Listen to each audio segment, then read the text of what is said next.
Demikianlah Yusuf ditanasi oleh ayahnya. Adapun Yusuf ia dijual oleh orang Midian itu ke Mesir kepada Potifar, seorang pegawai istana Fir'aun, kepala pengawal raja. Mari kita masuk dalam doa. Kami bersyukur Tuhan untuk firman yang kami baca. Kami bersyukur untuk kisah-kisah yang Kau berikan, Kau pelihara selama ribuan tahun untuk memimpin umat-Mu dengan kata-katamu sendiri, dengan sejarah yang Engkau ceritakan turun-temurun di tengah umat-Mu. Kiranya Engkau memberkati kami, kiranya Engkau membentangkan kepada kami apa yang menjadi karakter-Mu, apa yang menjadi cara-Mu dalam menolong umat manusia. Dalam nama Yesus kami berdoa. Amin. Oke. Pertanyaan. Apa tuh? Bukankah Yesus sudah tidak punya istri? Buk- Maka dimaksud Lea. Ya betul. Itu pertanyaan yang bagus, bukankah Rahel sudah mati? Ya, jadi ya mungkin ya yang dimaksud dengan dia berkuasa atas ayahnya dan ibunya, dia itu ayahnya dan ibunya tunduk kepadanya itu ya mereka itu tidak bilang secara literal sujud di depan dia, tapi maksudnya seluruh keluarganya itu nurut sama dia. Dan buat orang-orang Ibrani, sama seperti buat orang Kristen, kalau udah mati, bukan berarti nggak ada. Kalau udah mati ya tetap ada, cuman kita nggak bisa ngomong sama dia nggak bisa ngomong sama kita aja. Cuman orangnya tetap ada, cuman orangnya ada sama Tuhan. Gitu. Atau ada di dunia orang mati, tapi nggak jadi hilang kan, tetap ada. Jadi Rahel ya tetap ada. Bahkan sampai zaman Yesus, Rahel masih ada, katanya. Menangis ketika anak-anak di Bethlehem dibunuh sama Herodes, yang adalah keturunan Esau. Ya kan? So, sama pamannya sendiri, exactly. Yang silsilahnya kita baca pada pasal sebelumnya. Paman. Iya, paman Esau. Kan paman dari anak-anaknya, anak-anak Yakub. Ya dong, paman dari papanya. Papanya kan anak kembar. Tapi kembar tidak identik. Anyway, kita beda banget, satu berbulu, satu nggak berbulu. Kita lanjutin ya. Jadi ini adalah kisah apa sih? Ini adalah kisah yang mengingatkan kita khususnya pada bagian terakhir ya, yaitu apa? Yaitu Yakub tertipu karena jubah. Masih ingat nggak siapa yang tertipu karena jubah? Yakub itu tertipu oleh jubah. Sama seperti dulu dia menipu dengan jubah. Ya kan? Jadi dia menipu papanya pakai jubah. Lalu kemudian dia tertipu oleh jubah. Waktu dia menikahi Rahel, dia sangka tapi ternyata dia menikahi Lea. Dia menipu ayahnya karena buta. Lalu dia tertipu karena dia dibutakan. Pakai malam hari dan pakai anggur. Jadi dia menghadapi konsekuensi masa lalunya deh. Tapi nggak diceritain sih ya pakai cadar. Cuman intinya dia menghadapi konsekuensi masa lalunya. Jadi si Yakub ini pada masa tuanya, anaknya itu kemudian juga menipu mereka, anak-anak Lea itu, dengan jubahnya Yusuf. Tapi jubah itu sebetulnya punya siapa ya? Jubah itu sebetulnya kenapa ada di sana? Kenapa Yusuf pakai jubah yang terkenal itu? Karena pamer, dan yang paling penting karena ayahnya memberikannya. Jadi Yakub lah yang memberikan jubah yang kemudian menipu dirinya sendiri itu. Dia tertipu oleh ulahnya sendiri.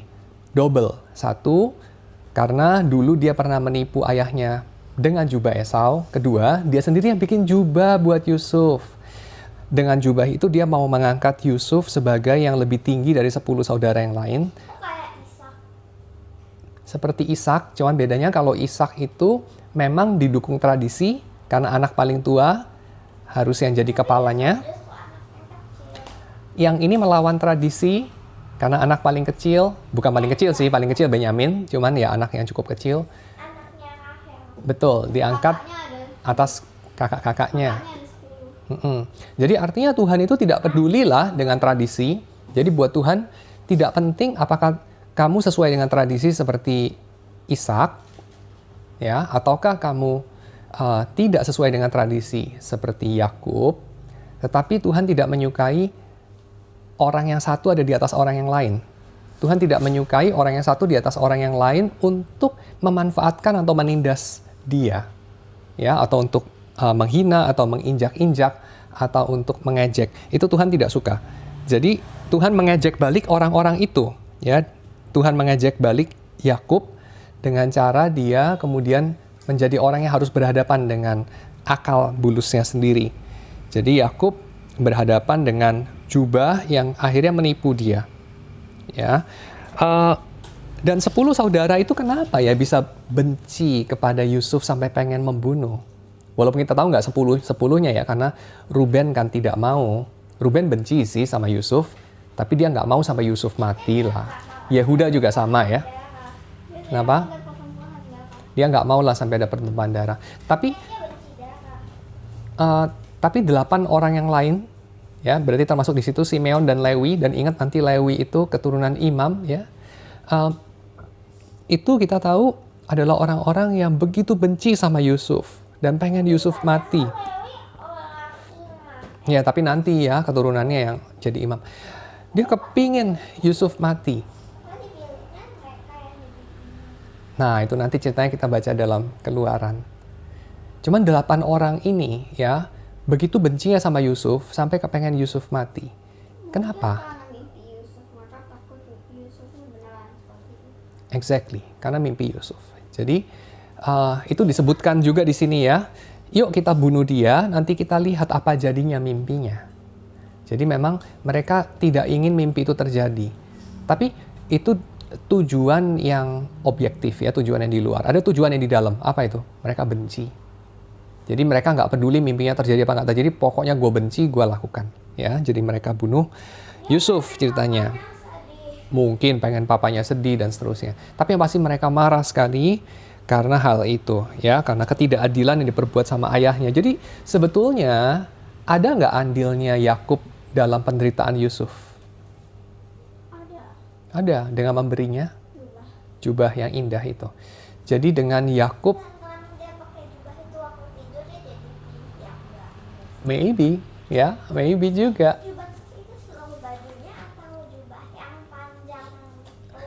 Kita nggak dikasih tahu detail desain jubahnya, tapi yang pasti jubahnya itu istimewa. Ya, maksudnya itu jubah itu di luar lah untuk menahan dingin biasanya ya, kayak mantel yang keren. Tapi ada satu detail yang berikutnya ya, yaitu apa? Mimpinya itu dari mana sih sebetulnya? Bener nggak? Sekedar dari jubahnya? Ternyata tidak loh, itu mimpi dari Tuhan kan? Dikatakan di sini. Itu sujud menyembah karena itu laku dia jadi. Betul, itu mimpi dari Tuhan. Jadi sebetulnya 10 saudara ini bereaksi bukan hanya kepada Yusuf, bukan hanya kepada Yakub, bukan hanya kepada kesombongan dan kepada pilih kasih, bukan, tapi juga kepada mimpi. Nah, tapi mimpi ini berasal dari siapa? Mimpinya dari Tuhan loh. Jadi beneran. Mimpinya dari Tuhan sehingga beneran, karena nanti kita tahu adegan itu terjadi. Mereka bersujud di hadapan Yusuf. Hal itu terjadi. Jadi ingat Yakub ya. Yaitu kapan? Yaitu waktu Yusuf berkuasa di Mesir, mereka harus mengemis makanan, mereka bersujud di depan Yusuf. Jadi itu kejadian. Kecuali mungkin minus ayah dan ibunya ya, karena ibunya kan sudah mati. Dan ayahnya kan waktu datang udah tahu itu Yusuf. Ya, jadi tidak bersujud lah di depan Yusuf. Tapi mungkin bersujud juga di depan Yusuf, walaupun tidak kepada Yusuf, karena ayahnya kan bersujud di depan Fir'aun. Dan waktu itu Yusuf di situ, ya. Tapi oke, anyway, poinnya itu cuma mau ngomong bahwa kejadian ini memang tidak literal seperti dalam mimpi itu, tapi kurang lebih adalah posisi mereka ada di bawah Yusuf, karena Yusuf berkas gandum lagi, exactly. Jadi memang ada sangkut pautnya sama gandum ya. Soalnya mereka ada di Mesir. Dan waktu itu Mesir punya gandum.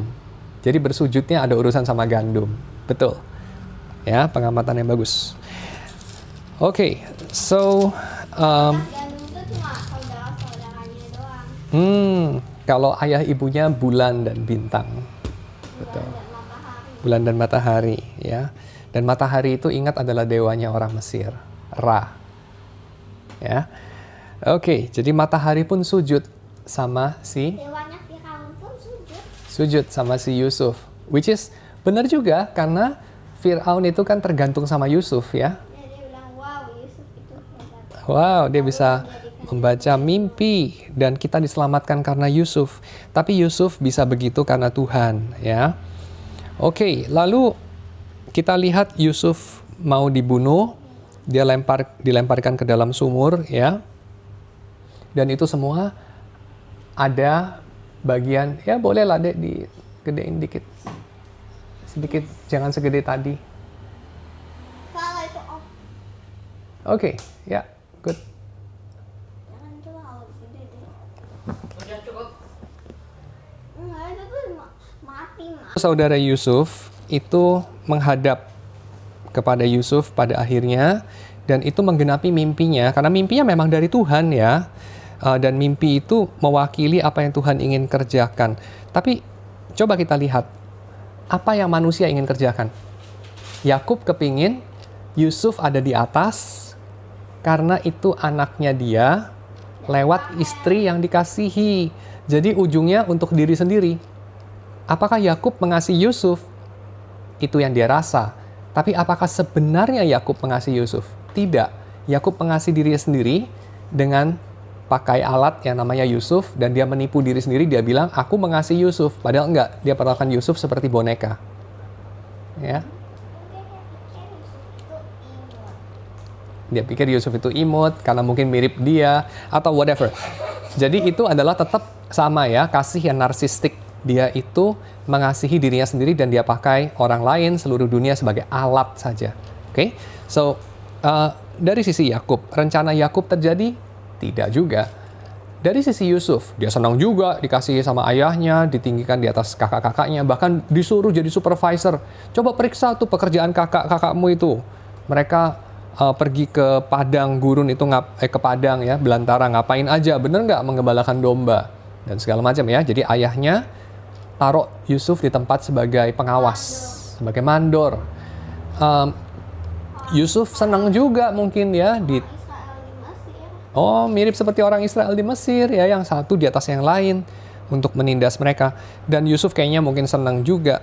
Tapi apakah itu terjadi? Enggak juga. Akhirnya juga jadi mandor kan. Ya, tapi nanti, ya, Yusuf akhirnya toh tidak berdaya karena kakaknya lebih banyak jumlahnya dan menangkap dia, memasukkan dia dalam sumur. Lalu Ruben punya niat baik ternyata, ya. Dalam cerita ini digambarkan Ruben itu ingin menyelamatkan Yusuf. Tapi apa betul Ruben ingin menyelamatkan Yusuf? Ternyata tidak, karena kalau kita lihat ketika Yusuf hilang, Ruben itu terus bilangnya apa? Kemana aku ini? Jadi itu mau bilang apa?